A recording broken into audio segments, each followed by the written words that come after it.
Kayo ay nakikinig sa Kalahi Mo, DWXR 101.7 FM. Wagas Mandin. Broadcasting live from Calapan City. This is the FM radio of IDES Broadcast Group Incorporated. This is Kalahi DWXR 101.7 FM. Proud member of KBP, kapisanan ng mga broadcaster ng Pilipinas.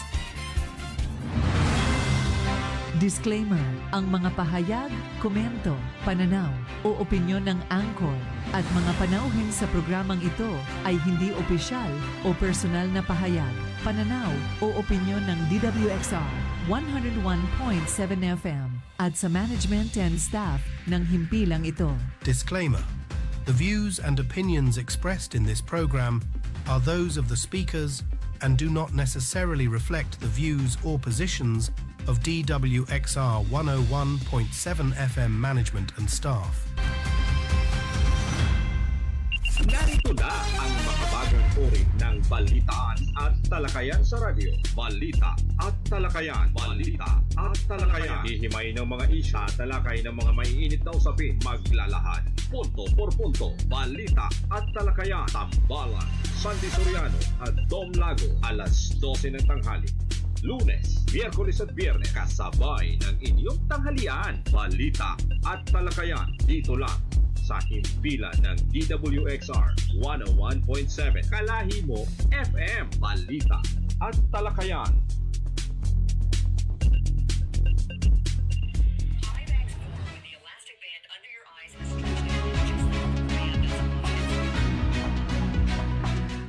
Okay, magandang tanghali po sa lahat ng nakikinig at sumusubaybay sa programang Balita at Talakayan. Muli po, live po tayo maririnig dito sa Kalahi, sa Kalahi 101.7 FM. At syempre, meron din po kami sa Facebook Live. Pasusundan niyo po ito, buksan niyo lang po yung page ng 101.7 Kalahi FM. Ganoon din po sa YouTube, meron din po kami. Doon sa mga hindi nakakasubaybay, pwede po kayong pumunta doon at panoorin din yung aming programa. Okay, medyo maulan medyo maulan yung ating panahon at mukhang 3 linggo na yata ganito yung panahon natin. Sana naman itong mga darating na araw ay uminit na para masaya naman yung Pasko natin. But maayos yung yung pamamasyal ng mga bata At syempre, lagi nating paalala, lagi pong mag-ingat yung mga kasama natin do sa pagdadrive. Lalo na po ngayon, napakadaming party o kaya mga Christmas party ginaganap. Medyo magtira po tayo ng panlakad o kaya ng pang-drive at baka tayo ma-aksidente. Ay sayang naman po, magpapasko pa. Magkakaproblema po tayo. At doon naman po sa mga handaan hinahinay din po. At marami pong nai-stroke ngayon sa panahong ito. Dahil po doon sa dami ng pagkain yung mga nakahain, lalo na po yung mga mga matataas ang presyo ng dugo ay ingat-ingat po. At talagang pag ganitong panahon, madami pong nadadala sa sa mga ospital at nasasaksihan po natin 'yan dahil minsan nandoon po tayo ay mataas po talaga yung antas ng mga na-ospital pagka ganitong panahon.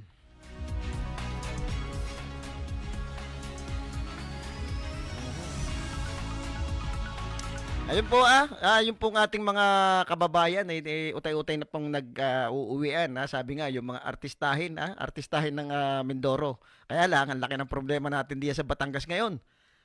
Balita natin at nakikita natin talagang napakadami pong pasaherong uuwi. Ay siguro utay-utay po yan. Doon sa nabasa ko na halos yung sasakyan nasa 2 kilometro ng haba. Matagal ay kakaunti yung barko natin ngayon karamihang bumabiyahe lang yata minsan kinukulang. Sana pagka ganitong panahon nagdadagdag ng ng barko yung yung ating Philippine Port Authority para maserbisyohan yung ng ayos yung ating mga kababayan at hindi na-stranded ng matagal dyan sa, sa Batangas City.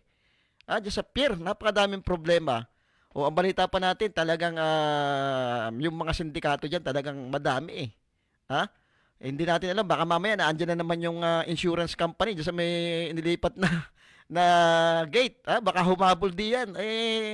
Tingnan natin at mismo yung yung mga nasa labas, yung mga nakaparadang sasakyan. Kasi nakaranas po tayo diyan ng nakarang mga taon na pag ganyan karami ang nakapila, hindi ho pinapapasok yung mga sasakyan at sasabi puno.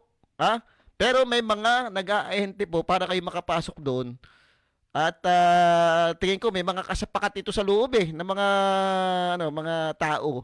Kasi merong lalapit siya diyan, maniningil ng bubulungan ka, sasabihin na 1,500 nung panahon namin yon, nung panahon na mga ilang taon na yon. Makakapasok ka sa loob. Kumbaga bibigyan ka lang ng password para makapasok sa loob. Dire-diretso ko sa loob. Minsan, hindi ako pumayag ng ganun. Ang ginawa ko, pupunta ako doon sa dire-diretso ako, sabi ko, may pasyente kaming kasama. At may kasama akong doktor. So, walang nagawa, pumasok. Pagpasok ko sa loob, napakaluwag ng loob. Napakaluwag ng loob nung pier. Halos kakaunti na mo yung nakapila. Sinasabi nila, punong-puno daw. Kaya hindi daw nagpapapasok. Pero sa totoo, nung nakapasok ako, ay napakaluwag. So, pinuntahan ko yung Philippine Coast Guard at sinabi ko, bakit may mga taong mukhang may mga nangungumisyon doon at nag-aalok ng ganun. Sino mga hindi daw nila sagot yun. Yung ganung mga nangyayari doon sa labas. Sino kaya nagpapakana? Bakit nakakalusot doon sa loob pagka yung may mga binibigay na pera? Kawawa naman po, lalo na yung iba diyan, inaabot na pagka yung mga nasa mga panahon ng 23. Minsan dyan na po, inaabot ng Pasko sa haba po ng pila. Yung ating mga mananakay, lalo na po may mga dalang sasakyan. Sana tingnan nito nung ating kinauukulan diyan. At syempre, dito rin sa atin sa ating probinsya, kung sino man ang pwedeng tumulong do sa ating mga kababayan. Diyan sa Batangas Pier, na lagi na lang may problema. Hindi yata, kung hindi tayo nag-ingay, hindi tayo nanawagan, baka hindi pa inalipat yung gate diyan. Bagamat medyo okay ngayon, napakahaba pa rin naman nung nilalakad ng mga pasahero diyan. Pero kumpara naman doon sa dati, medyo maayos na po. Kaya lang ang sinasabi, kailangan merong transient sila diyan. Yung bagang sinasakyan pagpunta doon sa loob kasi napakahaba pa rin po nung nilalakad, lalo na po pag ikay bumaba ng barko. Pagbaba mo ng barko, papasok ko sa loob. Ang haba ng lalakarin mo, iikot ka doon sa mga, sa bagay, yung sinasabi, para mabuhay yung mga tindahan. Pero minsan, yung iba naman, hindi naman nabili sana matingnan pa rin itong problemang ito.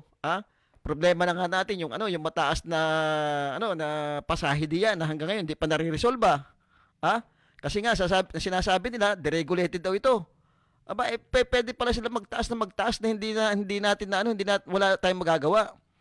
Pero sa tingin ko, kung talagang tatrabahuhin yan, kung sino man, sa local government natin, tatrabahuhin niya, may magagawa Sabi nga, pagka gusto, meron magagawa. Pagka ayaw, wala.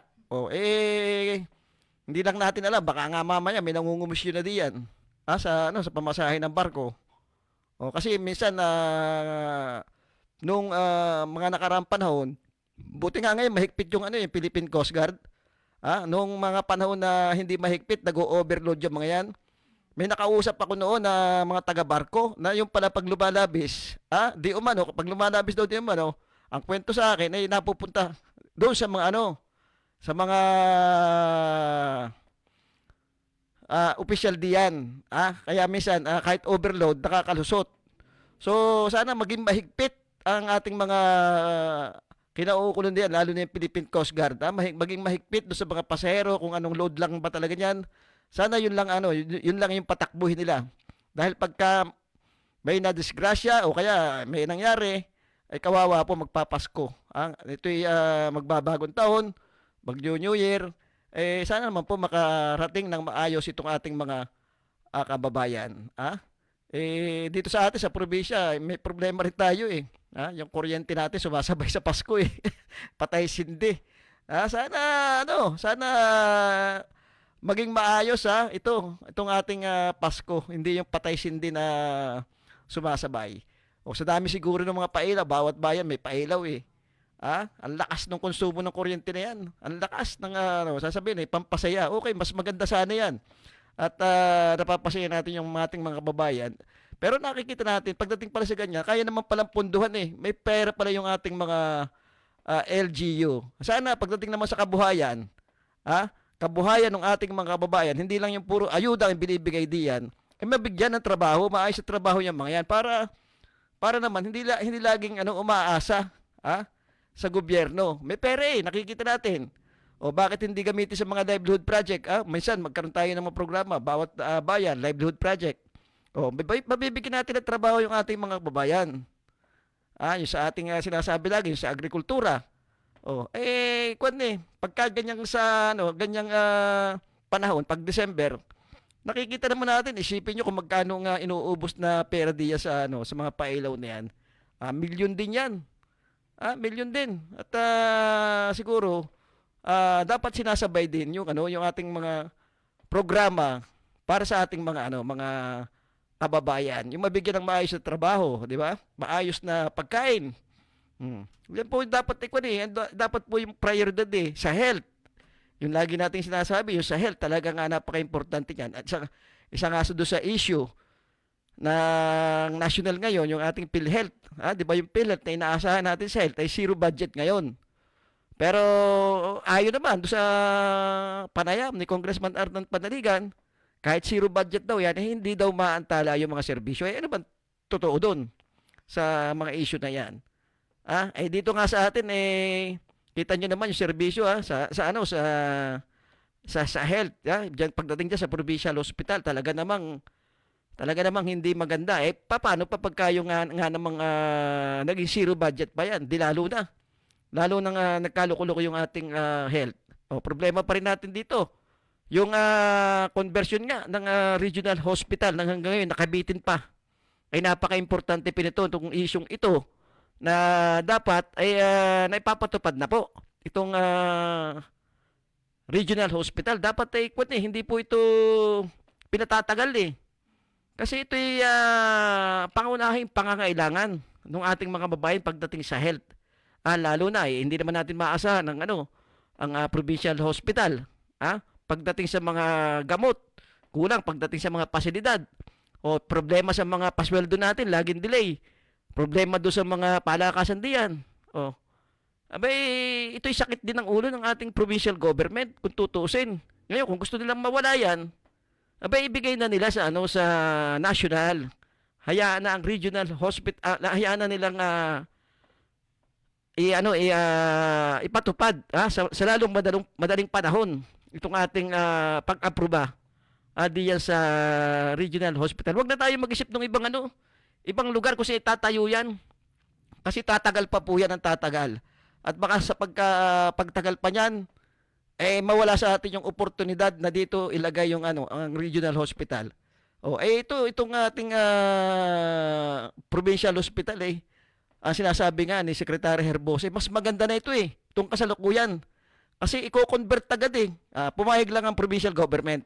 Si Governor Bons Dolor pumayag lamang na yan i-convert automatic yan na po yung magiging regional hospital natin. At napakaganda po niyan kung nakikita niyo po yung Batangas Regional Hospital. Kompleto, may mga gamot, may mga galing na doktor, madaming mga espesyalista. Ang makikinabang po yung mga kababayan nating mahihirap na yan lang naman pumapupuntahan yung ating provincial hospital kasi hindi naman sila pwedeng pupunta sa mga private hospital. Ang mangyayari pag sa private hospital, siyempre pupunta pa rin naman yan sa mga politiko. Manghihingi ng tulong doon. Kung ito po ay gagawin na nating regional, mababawasan pa yung sakit ng ulo ng provincial hospital dahil hindi na nila babadgetan yan. Kumbaga yung budget na ilalagay dyan, pwede nilang ikuhanin eh. Yung sinasabi ni Congressman Arnan Panaligan, kasi nakita natin kay Congressman Arnan Panaligan, yung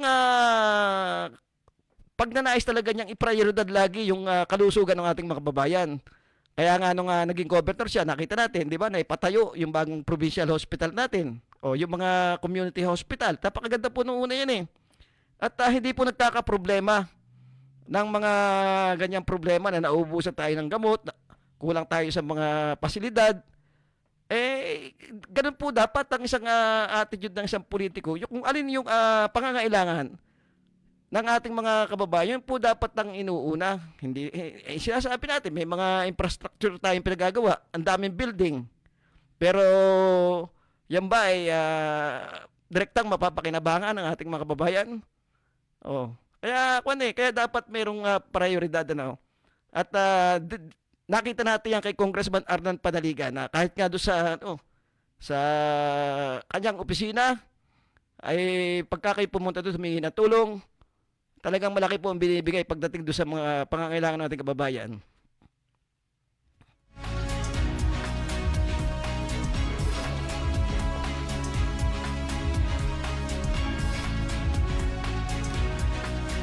At syempre sa usapin po naman ni Congressman Arnan Panaligan, meron pong isang deliberation na gusto ko pong marinig ninyo ito po yung may kaugnayan po ito doon sa rice tarification law at doon sa kung bakit itong ating bigas mukhang hindi nagmumura at bakit nakadepende pa rin tayo doon sa mataas na importation ng bigas. I-play po natin yan para mapakinggan nyo kung paano kinakausap ni Congressman Arnan Panaligan yung mga opisyal ng DAR. Sige po, pakinggan po natin. May I now call on Arman Panaligan. Pasensya na, sir. Uwi ka ba, Mindoro? Thank you very much, Mr. Chair. Meron pa kaming meeting ng Committee on Rules, kaya Yeah, please. thank you for recognizing me. So, gusto kong ibalik ang aking tanong sa DA, sa NEDA. Kasi alam natin ang problema na in spite of the huge volume of importation of rice, and the substantial reduction in tariff rates, hindi pa rin bumaba ang presyo ng bigas sa merkado. Insignificant. Kung bumaba man hindi ganun ka-significant. Not enough to make a dent. Alam natin na parang conventional wisdom yan. Basta ang isang produkto ay binahan natin sa merkado, imported, at mababa ang taripa, dapat bumababa ang presyo ng produkto na yon. Pero hindi nangyari sa kaso ng bigas. We are the number one rice importer, 3.5 million metric tons ba or 4 million metric tons daw? 5. And then 5 million pa.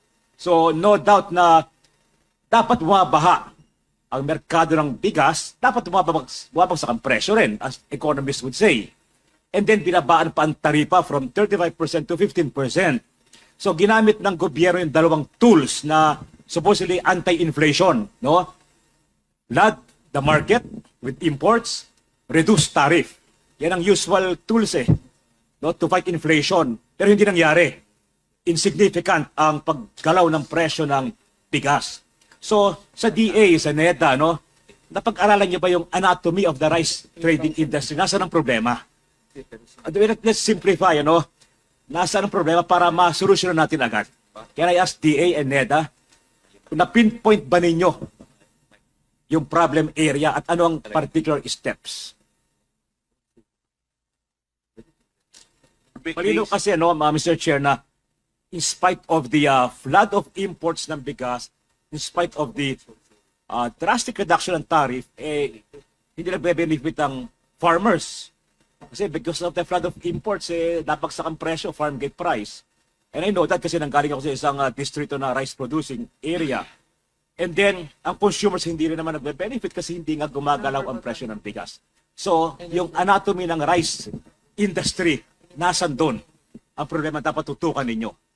Mr. Chair, sir, specifically with respect to the reduction ng tariff from 35 to 15, I mentioned na kanina na hindi na talaga nag-translate. Ang problema is from the wholesale, yung translation ng reduce sa cost o sa price sa retail, very minimal compared to the reduction na inaasahan. So, the problem with that, yung problema dapat tingnan from the wholesale to retail, ano ba yung nagiging cost? Pero to sir, with respect to the importation. So, kailangan mo ring tingnan yung kabilang side from the local, from farm gate production, which is 80% ng ating source of supply, to the retail then. Medyo kailangan mo pa rin siyang tutukan yun, no? Pero yon sa side na yan, sir, we are doing interventions naman in order for us to mabababa yung margin cost from farm gate to retail or to market. Pero with respect to the importation na nangyari, due to the reduction ng tariff, hindi nga nakita yung expected benefit, which I think may problema sa regulatory aspect ng national government, kasi wala namang control ang DA doon, sir. Hindi na NFA no longer monitor ang market, hindi na sila allowed to do that because of the trade liberalization. So yun yung siguro isa sa mga dapat makita rin natin.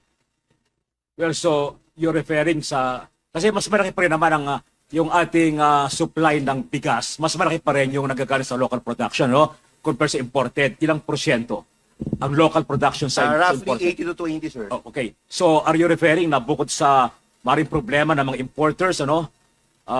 Meron din problema sa local supply, yung local middlemen, for example. Titingnan nyo ba yung aspetong yan? Sir, ang siguro titingnan namin, dapat may available price sa merkado na bumaba because of importation. Yun nga ang, yun nga ang point natin. Yun yung point of view ng DA. Although 80 to 20, sa 20% na in-import, say 1 million per month kasi importation natin, almost 1 million metric tons per month, dapat may available na bigas sa palengke, sa merkado, na bumaba yung presyo.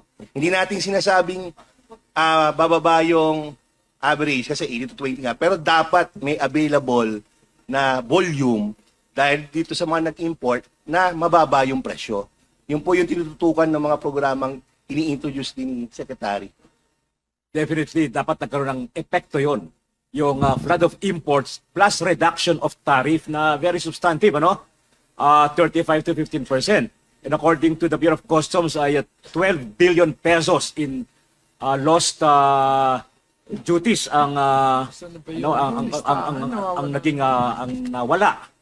12 billion pesos. Sayang, sana nagamit yun sa local production. So talagang nakita natin na yung ginamit natin, ginawa nating solution sa problema hindi naging effective, ano? Sir, correct lang data ko, 1 million metric tons per quarter, not per month. So per quarter, so Yung sa roughly importation. nasa almost 4 million metric tons, ano, in a year. So More than kita natin na hindi naging effective yung so far hindi naging effective yung ating importation and tariff reduction, ano? And I think that DA should look into that.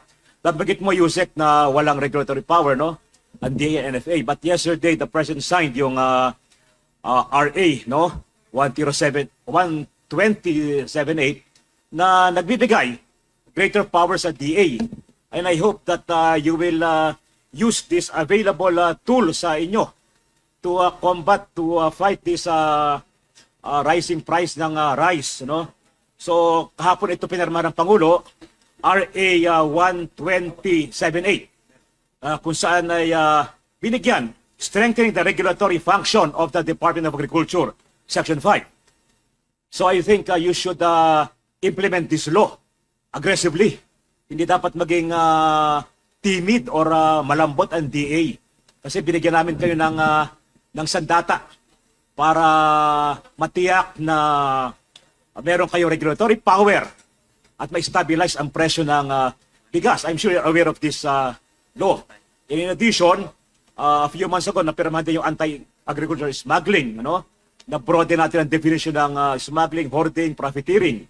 So I hope that you will also use all the available legal tools at your disposal para matiyak na hindi magkakaroon ng profiteering, ano? Pagkasamantala mag-manipulate ng prices sapagkat kawawang ating mga kababayan mahihirap pag hindi natin ma-address ang bagay na ito.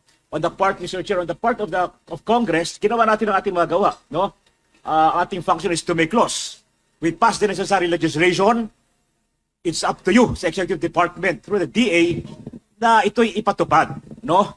Hindi na kami masisidi dito ang Kongreso. Binigyan namin kayo ng sandata, no? Now, another point kanina, even yung last meeting, yung issue ng cartel, hanggang ngayon, wala pang malinaw na admission or confession kung narito sila ngayon. So let me again ask this question kay Secretary, kay Yusek, Neda, kaya nakita kong PCC, ano? So still, do you believe na may cartel sa rice trading, sa rice importation? I cannot categorically say that because it's not in my jurisdiction and mandate. But again, the movement and market environment leading to this seems like there's a cartel-like market Okay. environment. But Yes. I cannot categorically say na meron kasi hindi naman mandato ng DA magsabi nun. Yes, pero partner niyan siguro ng inyong regulatory function under the new or under the amendment ng tarification law, ano? Kasi you are not prepared to call them a cartel. Pero alam naman natin, they behave like a cartel in the sense that they synchronize their moves, they synchronize their operations, no? Kung magkano ang kung ilang volume ng i-import at ilalabas sa warehouses. So, ano ba yung sabi sa English, yung isang kasabihan, no? If it walks like a duck, if it quacks like a duck, no? It might be a duck. So, kung ang kanilang behavior ay parang cartel, is there a need to baptize them with a name na cartel before you use the tools at your disposal, no? To regulate them, no? So I think that the ball is now sa DA. Huwag natin sabihin, wala kaming power dyan, no? You have all the tools at your disposal. Hindi na kulang ang Kongreso sa paggawa ng batas para i-address ang bagay na ito. So yes, sir. Rest assured that the DA will do its part together with the proper government agencies in coordination with the proper government agencies in order to. Yes, at isa pa, last point, no, Mr. Chair, no? Kasi mahaba na nga, no? Yung, we have to address this talaga, no? At again, I call on the executive agencies to be aggressive in addressing this problem, ano? Nabanggit kayo ni Congressman Briones na ang Pangulo naapektuhan dito kasi pinapa ang taripa ng malaki, pero yung pangako na murang bigas hindi pa nangyayari. And we should have the President. We should realize, remember, na kayo yung tools of the executive execution, the instrument of executive power. Kayo nakapatupad ng mga polisiya ng Pangulo. So, we should not fail the President. You should not fail the President sa bagay na ito. Kaya I hope that you will be more aggressive and dynamic. No, ito na ang mga batas binigyan namin sa inyo. No, use your the tools that we have given you, no? Para ma-address ang bagay na ito. Kasi Thank you. paulit-ulit na lamang ang mga hearing natin ganyan. Thank you. very Salamat, Yeah. salamat. Thank- One last point, Mr. Chair, kasi pakiusap ni Congressman Plato, hindi rin kasi siya nakalista. Hinihingi yung listahan ng mga complete names, addresses, Yes, we financial will. statement ng lahat ng mga naritong rice traders and importers. Importers. So, paki-furnish na lang po lahat ng members ng Yes, committee. we will. Thank you very much, Mr. Chair. Ayun. Yun po yung isang naging usapan o hearing sa Quinta Committee na kung saan tinatanong po ni Congressman Arnan Panaligan yung mga opisyalis ng Department of Agriculture. Alam niyo itong Department of Agriculture parang parang inutil Alam niyo kung bakit kung matatandaan niyo nung itong last year na ito, nadagdagan yung kanilang budget at yung dating 15 billion naging 30 billion kasi nga tanda ko doon sa usapin kaya nadagdagan ito isa rin si Congressman Arnan Panaligan na approve ng kanilang budget na 30 billion dahil nga doon sa problema natin sa bigas na hindi bumababa. At yung importation, yung malaking importation natin para mabago pero mukhang hanggang ngayon importation pa rin yung ating pinag-uusapan. At mukhang parang walang mga programa, yung mabibigat na programa ba na binibigay dito sa atin sa Department of sa ating mga magsasaka, ha? Kasi nakikita natin bakit ganun pa rin yung ani nila, bakit hindi nababawasan yung ating importation, yung presyo ng bigas, bakit hindi bumababa? Hanggang ngayon ay mataas pa rin. Sa dami na nang ini-import natin, sabi nga bumabaha ng bigas ng importation, pero bakit mahal pa rin ang bigas hanggang ngayon? Nakakapagtaka eh. Anong ginagawa? Bakit importation pa rin? Anong programa yung ibinibigay nila para sa ating magsasaka?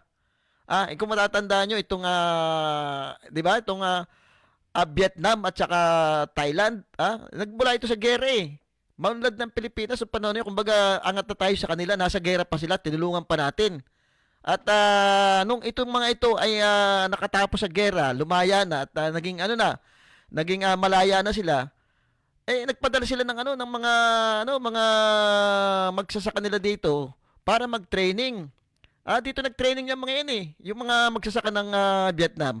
Dito sila nag-training para matuto ng pagsasaka, pagtatanim ng para maging eksperto sila sa pagtatanim ng palay. Pero bakit baligtad ang nangyari? Parang tayo yung nag-i-import ngayon. At sila yung nag-i-export. Kasi nga ang nangyari, nung sila'y bumalik doon sa kanilang bansa, talagang sinuportahan ng kanilang gobyerno yung mga natutunan na talagang ikinalat nila at sinuporta doon sa magsasaka, binahagi. Dito sa atin parang hindi ganun ang nangyari. Kumbaga parang itinali tayo sa importation, tayo yung nagbayot, nagsay, pero iba yung kumain. Nanatili tayo sa importation, hindi natin pinaunlad yung ating agrikultura. Parang ginawang training ground lang tayo. Doon sa kanila talagang sinuportahan. Ang Thailand, 'di ba? Kung makikita nyo, nung pagkatapos ng gera, anong ipinadalang tulong ng ating gobyerno diyan? Mga mekaniko. Mga mekaniko para i-train sila kung paano paggagawa ng sasakyan. So, baliktad din ang nangyari, 'di ba? Ang Korea, 'di ba? Ang Korea pala 'yan, ang sinasabi natin, nagpadala tayo pagkatapos ng gera. Ang Korea, pagkatapos ng gera, nagpadala tayo ng tulong. Ang tulong na ibinigay natin diyan, mga mekaniko. Mga mekaniko para matuto silang maggawa ng sasakyan. Doong natuto sila. Sila yung nakapag-develop ng mga Kia, mga Hyundai, mga magaganda sasakyan ngayon. Tayo, nangyari sa atin? Patuloy nanatili tayo sa pag-import ng sasakyan. Kasi kahit ito mga mekaniko natin, yung magagaling, hindi na nasuportahan ng gobyerno eh. Yung sinasabi ni Congressman Arnan Panaligan ngayon, dapat maging self-reliant na tayo. Dapat lahat dito na ginagawa. Kayang-kaya ng mga Pilipino eh. Kayang-kaya ng mga Pilipino na gumawa ng sasakyan. Ang kailangan lang talaga ay tulong ng gobyerno. Yung sinusulong niya, yung defense posture. O yung mga barko ngayon. Di ba may mga barkong ginagawa na sa atin ngayon? Actually, yung barko, yung mga Montenegro yan, galing na rin lang dito sa atin. Dito na ginawa yung iba dyan eh. Kung madedevelop natin, sinasabi ni Congressman Arnan Panaligan, industrialization, yung paggagawa ng mga barkong pandigma, malaking trabaho yan. Malaking trabaho may bibigay doon sa ating mga kababayan. Kasi sabi nga, kayang-kaya naman ng mga Pilipino gumawa ng mga, ang kailangan lang talaga, yung suporta ng ating gobyerno. Yun ang ginawa ng ibang bansa eh. Pag may mga natututunan sila, talagang sinusuportan nila, talagang ginagawa nila. Hindi sila umaasa doon sa mga katulad natin Ang ginagawa natin magtuturo pero importation naman tayo. Ang agrikultura natin lahat, pati mga pesticide, pati mga abono ini-import natin. Samantala kaya naman dito yung gawin yan eh. Kaya siguro tama lang na magkaroon tayo ng self-reliant, lahat dito na natin kunin. Kasi kung aasa tayo lagi sa ibang bansa, mag-i-import tayo na kung ano-ano, lagi tayo nakatali do sa kanila. At sa tingin ko mukhang pinagkakakitaan din yan pag-i-import na yan Naandyan yung malaking pera, kaya siguro hindi na asikaso yung industrialization natin Yun ang mahalaga kung nakakagawa tayo ng sasakyan dito, sarili sasakyan natin, ang dami kaya ng ini-import natin, ang laking trabaho may bibigayan. Yung mga government na sasakyan, ini-import pa natin yan, kung sa atin na ginagawa yan. Di ba? Trabahong malaki yung bibigay, hindi yung aasa na lang lagi tayo doon sa ayuda. Na ibinibigay ng mga politiko na parang tayo namamalimos. Eh, ang kawawa din naman diyan yung mga nagbabayad ng tax. Kung sino pa yung nagbabayad ng tax, yung malalaki nagbabayad ng tax, sila yung hindi nakakatanggap ng ayuda. At yung daw mga walang trabaho, baliktad nga, dapat ka siguro yung mga masisipag magtrabaho, binibigyan ng ayuda para na-inspire itong mga walang trabaho. Di ba? Para sila ay mainggit na ito, binibigyan pala ng incentive ng gobyerno yung masisipag. Kung tamad, nakakadismaya naman doon sa mga nagbabayad ng tax. Yung mga tamang tax na binabayad, yung malalaki magbayad ng tax nakakadismaya yung ganun. Tapos pag binigay pa ng mga politiko parang sa kanilang galing. Kaya hindi tayo unlad Hindi unlad ang Pilipinas pagka ganyan na lagi tayong napapagsamantala ng mga korap na politiko. Sa totoo lang, mayaman ng Pilipinas Mayaman ng Pilipinas. Ang problema, malaki yung corruption natin. Pero kung siguro yung corruption, hindi naman mawawala. Sabi nga, hindi mawawala yan mabawasan man lamang. Malaking bagay po talagang maunlad yung Pilipinas. Tapos wag tayong umasa sa importation kasi nakatali na lahat tayo. Lahat na yata ng bagay ni-import natin Wala na tayong ginagawa dito sa sariling bansa natin. Yung bukayo, yun ang ginagawa natin, yung panutsa. Yan. Pero yung halos pati gulay ni-import na natin Yun nga sariling isda natin diyan sa West Philippine Sea, hinuhuli ng mga inchik tapos ibibenta rin sa atin. Para na tayong ginigis sa sariling mantika Kaya dapat dapat alam ng gobyerno. Kaya hindi dapat nangyayari yang ewan ko ba, ngayon lang nangyayari yang puro ayuda na lang yata. Naandyan na yata lahat yung budget natin kaya nagkakagulo sa budget natin ngayon Diyan inilagay yung malaking budget para sa ayuda pagkatapos ng election mawawala na yan. Itinaon pa sa election. Pwede magamit kasi yan ng mga politiko yung ayuda-ayuda na yan sabi ng Comelec, hindi nga daw bawal bawal mamigay ng ayuda pagka ganyang panahon. So pwedeng magamit talaga. At nakakalungkot na nangyayari yan kasi doon sa mga nagbabayad ng tax talaga nagpapakahirap. Ang laki ng utang natin dahil nga din diyan, 13 billion. Panahon ni Pinoy napababa na yan Ang problema talagang pag nagpaiba-iba yung gobyerno natin, minsan mayroong palpak na gobyerno napapalit at puro kurakot, talagang maganda na yung tinatakbo nung una. Pumalit yung isang leader na kurakot, pabagsak talaga tayo niyan. Hindi walang continuation Yung pag-unlad natin, kumbaga laging may nangyayari. Kaya dapat siguro matuto tayong pumili ng mga tunay na leader, tunay na lingkod bayan. Hindi lang sa nasyonal, pati na yan dyan sa mga barangay na yan. Suriin niyo yung mga barangay captain diyan. Ang daming matatagal na dyan sa posisyon. Kung ila-lifestyle nyo, hindi ganun kayayaman yung mga yan. Sa barangay level pa lang, malaki ng corruption So dapat siguro, yan ang isa sa mawala. Yung corruption na yan para magkaroon tayo ng maayos na pag-unlad.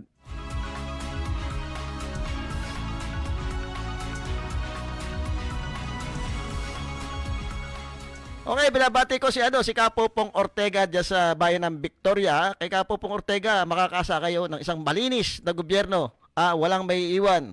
Galit ito sa mga illegalista Talagang ito'y konsel pa lamang napakadami ng proyektong nagawa diya sa bayan ng Victoria. Sasabihin natin wala kang pera. Hindi naman dapat namimigay ng pera pag eleksyon. Kung talagang serbisyong hangad mo, bakit ka mamimigay ng pera? Kaya nga lagi na lang yung pag tumatakbo yung isang magandang record, magandang performance, tatakbo naman yung isang mapera. Matuto tayong pumili ng dapat nating pipiliin. Kawawa ang bayan natin pagka ganyan ang attitude natin na doon lagi tayo titingin sa pera. Minsan mag-isip-isip din po tayo. Pwede naman tanggapin ng pera, pero kung di maiwasan, tanggapin nyo. Pero sana naman pagdating sa balota, isulat nyo yung karapat-dapat na inyong iboboto.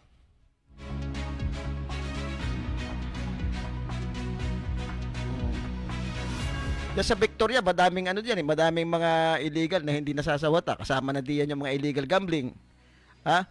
Yung mga illegal logging. Oh, balita ko pa nga di umano mga opisyalis pa nga daw yung iba diyan na na gumagawa niyan. Hanggang ngayon may mga sugal pa na andyan. Matagal na tapos yung piyesta. Kapupong hindi pwede yung mga ganyan, Talagang serbisyo publiko ang ibibigay sa inyo. Hindi kayo nanakawan. Kaya matuto tayong pumili nung maayos na leader natin.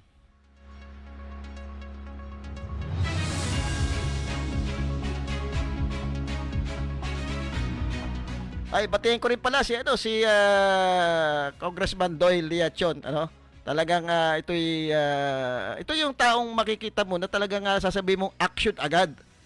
Kahit tingnan mo yung kanyang performance nung naging congressman siya hanggang naging mayor siya, nakita natin yung nakita natin yung dedikasyon niya sa trabaho. Yung mga programa niyan hanggang ngayon napapakinabangan. Napakadami. Naandyan lahat napapakinabangan, yung Orange Card, yung City College na ang dami ng nakinabang diyan, dami ng mga scholar na iba nasa abroad na, iba na magaganda na ang trabaho. Di ba? Kita natin yung disiplinang ipinatupad diyan, yung kalinisan, Noong panahon na yun, tanda ko pa, pag kami nakikita ko yung mga medrep dadalaw dito, mga taga ibang lugar, sasabihin nila, sinong mayor nyo? Ang ganda ng Kalapan ngayon, ang linis. Ganun sana yung feedback nung kahit hindi taga rito, napupuna yung mga programang pinatutupad.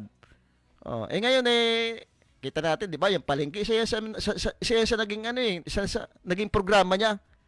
Yung bagong palengke natin, napakaganda niya, napakalinis, tumatakbo ang escalator, walang problema. Kaya mag-isip tayo, tingnan natin yung kumbaga, kung may nagawa ba ang isang politiko. Pag-aralan natin yung kanilang track record. Nandiyan naman kaysa naman doon sa mga politiko na bubulayan lang kayo, pero yung pag tinignan mo yung track record nila, wala namang ginawa kundi tinapik-tapik ka lang sa likod. Kaya nagbigay ng matatamis na salita, binula ka lamang. Dapat sa ganyan pinapalitan na yung mga ganyang politiko. Sige, kahit mismo si Congressman Arnan Panaligan, may mga patunay na talagang naging maayos na tao ito si dating congressman at tumatakbong mayor Doyle Liachon. Sige, pakinggan natin kung ano sinasabi ni Congressman Arnan Panaligan ngayon. Tao ng tagumpay sa kanyang profesyon, panahon na upang bigyang daan ang pagtupad sa kanyang pangarap, ang pagsisilbi sa kanyang mga kababayan. Natutuwa ako na naging kasama ko rin sa trabaho si Attorney Doyle Liachon way back in 2001. Napakabatang abogado pa niya noong panahon yon. At ako naman noon ay last term ko doon sa aking unang round ng pagiging city mayor, 2001. So, in-offer ko kay Congressman Doyle Liachon yung posisyon na city legal officer. At tinanggap naman yung offer na yan at siya naging kauna-unahang city legal officer, city attorney sa 3 taon, 2001 to 2004. At malaki ang kanya naging contribution sa aking administration ng panahong yon. Siyempre, bilang city legal officer, siya ang legal advisor ng city mayor at marami siyang nahawakang mga kaso, mga usaping legal na sangkot ang city government. At naging siyang OIC noong ng City Business Permits and Licensing Office, concurrent capacity yan. Kaya malaki ang kanyang naging papel na ginampanan ng panahong yon. At naniniwala ako yan na naging pagkakataon upang siya ay magkaroon ng magandang simula sa larangan ng public service. Yan ang kanyang first job sa government. At nagampanan niya yan. At naging stepping stone niya yan. Fast forward, naging city mayor siya ng City of Calapan noong 2007. Nakatapos ng 2 terms at naging congressman ng 1st District kung saan kasama rin ang Calapan City at 7 bayan pa from 2013 to 2022. At nakita naman natin ang kanyang maayos, mahusay na performance bilang kinatawan ng 1st District. Nag-umpisa 2013, nagtapos siya bilang Senior Deputy Speaker. Kaya saludo ako sa kanyang naging performance bilang congressman and of course bilang city mayor. Hindi makakalimutan ang kanyang programa sa City of Calapan, yung ang bagong Calapan. Hindi lamang slogan yan, kundi yan ay konkretong mga programa at proyektong pangkaunlaran. At naituloy niya yung ating nasimulan bilang city mayor. Ako ay nag-mayor kasi 1995 hanggang 2004.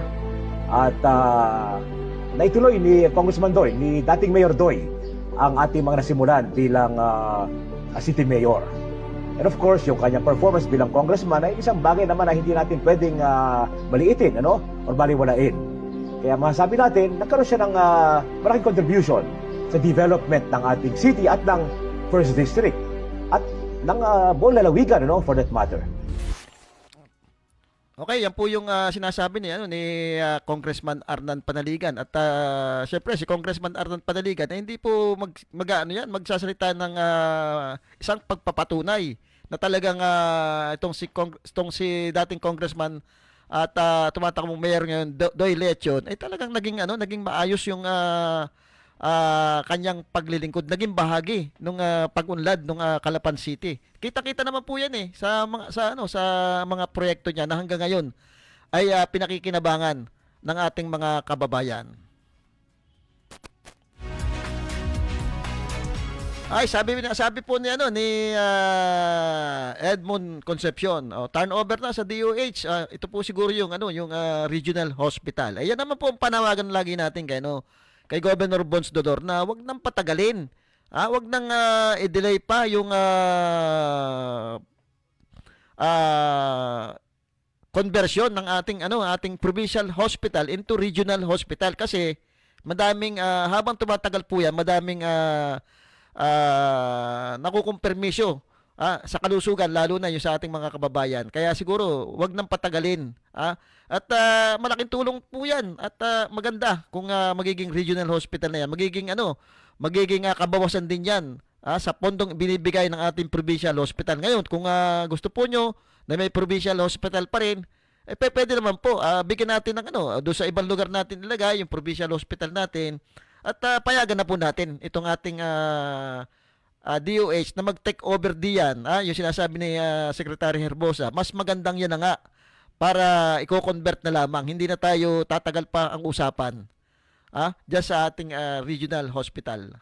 Oy, binabati din natin si tumatakbong Vice Governor, dati ring Vice Governor Jojo Perez. Alam niyo tong si dating Vice Governor Jojo Perez. Kahit nung nanunungkulan pa yan, talagang nakikita natin yung kanyang mga ginawa diyan sa sa sangguniang panglalawigan. Kung matatandaan nyo, inilaban niya yung budget noon nung may pandemic.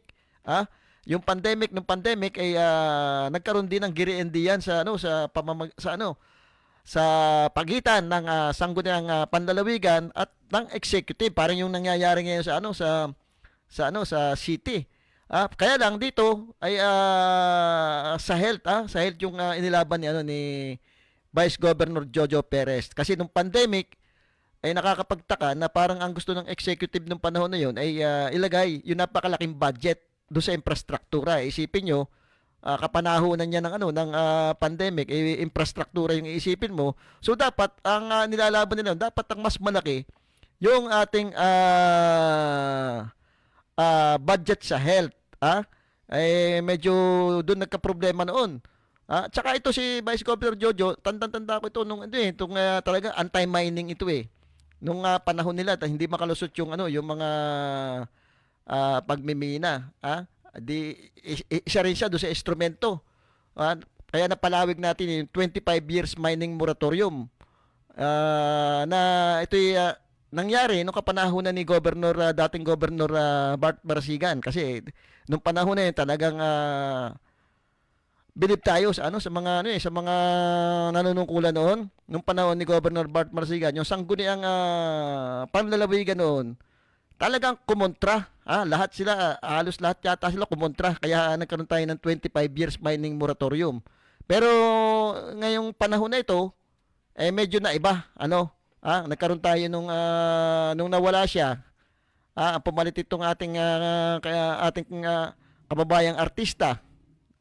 Kasama na yung ibang miyembro ng sangguniang panlalawigan, ay mukhang iba yung tinungo, ay yung ordinansa agad ng Armorac yung ang naaprubahan na tinutulan ng ating mga kababayan. Nagkaroon ng pagkilos kasi ang tingin nila ay ito isang malakihang pagmimina, yung hahakutin mo yung malalaking bato. So tinutulan ito at nagkaroon ng mga pagkilos. At salamat naman, pinakinggan, bagamat ganun pa rin yung ibang provision na nakalagay doon sa ordinansa, hindi naman na may mga tinanggalang na kaunti, pero ganun pa rin. Kaya lang nakita natin yung pagkakaisyo ng ating mga kababayan din, na talagang tinututulan niya ang pagmimina. So, yun nga, sinasabi natin, dapat sana, itong sangguniang panglungsod, kung yung mga ganyang ordinansa, maagap na lang naipapasa. Sana itong conversion sana ng provincial hospital. Pag-isipan din nila, may magagawa sila eh.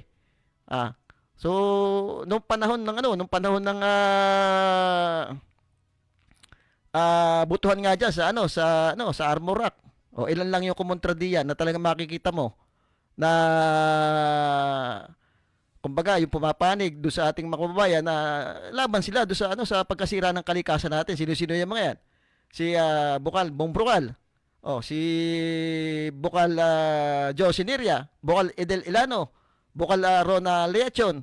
Yan yung mga nakikita natin na talagang may concern pagdating sa ating kalikasan. Pero yung iba, mukhang iba yung tinungo ng iba eh. Hindi natin malaman kung may mga nabayaran ba diyan o may real na pera diyan, kung bakit napapayag yung ibang mga bukal diyan. At ito na mga ating kasalukuyang Vice Governor ay pumukpok at inapruba yung pag-extract nung pagmimina ng Armorac. Yun, nandun ngayon sa South, nandun sa South ngayon at doon yata nagtititigil dahil tatakbong congressman. Sana hindi na pababayaan yung trabaho niya dito bilang Vice Governor.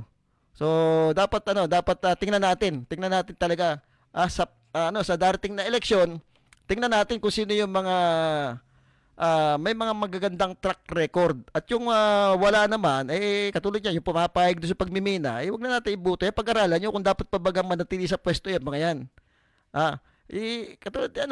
Katulad ni Vice Jojo Perez, tingnan nyo yung track record niya, pamula nung naging Vice Mayor yan, naging City Administrator yan, naging Vice Governor yan, naging bukal pa yata ito eh. Talagang ito may karanasan na sa pagdating sa panunungkulan. Hindi katulad ng iba, wala pat, ngayon lang nagpapasikat kung kailang eleksyon, madaming ginagawang plano, pero nung hindi pa naman kumakandidato, wala namang sinasabi. Ito si Vice Jojo, may napatunayan na ito eh. Kaya isip-isip tayo doon sa mga kandidatong tatakbo ngayon. Pag-aralan natin yung mga track record nila. At at yung paalala natin diyan sa Batangas City, yung ating mga kababayan diyan. Sana naman mabigyan ng pansin, 21 pa lang ngayon. Mayroon pang hanggang 24 yan na talagang magkakasiksikan diyan. Dapat siguro may umalalay diyan sa ating mga babayan dyan, kahit na itong ating mga local government dito, yung ating provincial government, ating city government, sana magpadala ng alalay diyan, doon sa ating mga babayan diyan na pwedeng aalalay diyan sa Batangas City para hindi napapagsamantalahan nung kung sino-sino diyan. Isipin nyo yung haba ng pila diyan, 2 kilometro na. Tapos merong mga pupunta sa inyong mga mag-aalok para lang makapasok doon sa inyo, mauna kayo. Tingnan niyo yung loob niya, sigurado ko sasabihin nila puno, pero pagdating sa loob, luwag na luwag. Kasi nga parang iniipon nila yan sa labas at doon nga sila may mga tao sila doon na kumbaga maniningil para makapasok doon sa loob, mauna ka. Ay paano kung hindi mo alam 'yon? Nagtataka ka na lang kasi pag napansin nyo diyan na may mga pumapasok, yung nakapila, magtaka na kayo. Ibig sabihin, nakabayad yung mga yun. At magreklamo kayo. Ganun ang ginawa ko noon diyan eh. Nung nakita kong may mga pumapasok, bakit ako nakakapasok yun? Oh. So sabi ko, may pasyente ako, may kasama akong doktor. O, pinapasok, hindi yung security doon. Tapos diretso ako sa Philippine Coast Guard. Bakit ka ako doon may mga nangungumisyon? O, sabi, hindi daw nila sagot yun. Wala daw silang alam doon, sa labas daw yun. O, bakit ka ako sinasabi nila, sikip-sikip na ang loob, kaya nasa labas sila. Pagdating dito, luwag na luwag. Kaya nga, ang daming sindikato dyan sa Batangas City, matagal na yan eh. Bakit hindi magawa ng solusyon naturingan, sasabihin, international port. O magandang pero bulok naman yung serbisyo. Isipin nyo, 30 pesos yung yung terminal fee diyan. Uupo ka lamang. Dapat sana naman kahit papaano, yan yung tinitingnan din ng ating mga kinauukulan, yung kapakanan din ng ating mga kababayan, lalo na pagdating ng ganyang oras. O dati noon, natanda ko, nagpadala ng nagpadala ng provincial government doon diyan. Kay si Governor Bons Dolor yata, nung panawagan din natin doon, nagpadala nung parang mga desk officer diyan na pwedeng humingi ng tulong. Yung ating mga kababayan, maganda yun eh. Dapat may ganun doon eh. Para alam nila yung gagawin nila doon. Sa Batangas City pag may problema sila. Meron silang matatakbuhan. Kasi wala silang matakbuhan eh. Pag nagkakaroon sila ng problema doon, walang tumutulong sa kanila. Lalo, pagka ganito, mag-election maganda sana mga papogi yan eh. Kaya lang dapat at doon naman sa mga kababayan natin diyan ingat-ingat lang po kayo at madami talagang mga sindikato ngayon diyan. Baka mamaya may mga gamit yan mawala pa diyan sa bawal din magdala ng mga kung ano-ano diyan, yung ewan ko kung nakakapasok na ngayon yung karning baboy. Baka may mga adobo kayo masasamsam lang yan, tsaka yung mga itlog. Nung minsan, karanasan ko diyan, may dala akong itlog, hinarang at kukunin. Sabi ko, pwede pakipaliwanag nyo kung bakit nyo ayaw papasukin ng itlog. Hindi naman paliwanag. At ang sinasabi, yun daw ang utos sa kanila. Ano nangyari? Binasag ko doon sa harapan nila para pare-pares kaming wala. Kasi kukunin lang nila eh. Oh, di ba? Oh. Okay medyo wala na tayong oras at medyo na rin, medyo na. May 1 minuto pa daw, may 1 minuto pa daw. Okay. At yun lahat binabati natin, May mga nag-text sa atin, babatiin natin. Si Brad Medel Cueto, ito yung nasa Italy, Merry Christmas, Brad, at ako'y nakikiramay. Kay Ana Marie Casalya, nakatutok sa atin, At nga pala, malimutan ko, birthday nga pala ni paring Joey Atwell. Ngayon ba yung birthday niya? Saan ang celebration, binabati natin ng happy birthday. Bukas daw yung birthday ni paring Joey. Tsaka pala si Tom. At si Kuya Noel Alamar ay birthday din niya ngayong panahong ito. Hindi lang natin alam kung saan ang selebrasyon ng mga yan. Panawagan ko po ulit kung sa ating local government dito, sa ating mayor, sa ating gobernador, na baka naman pwedeng matingnan yung kalagayan ng ating mga babayan sa Batangas City.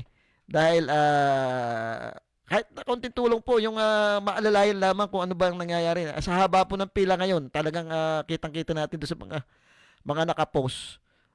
At tingnan din yung mga nangungumisyon diyan sa labas ng pier, yung papasok na mga sasakyan. Muli po, abangan nyo po yung programa sa Lunes. Magbabalik po kami. Hindi pa naman Pasko, sa 23 pa lang naman Lunes, may programa pa. Maraming salamat po at Merry Christmas po sa inyong lahat.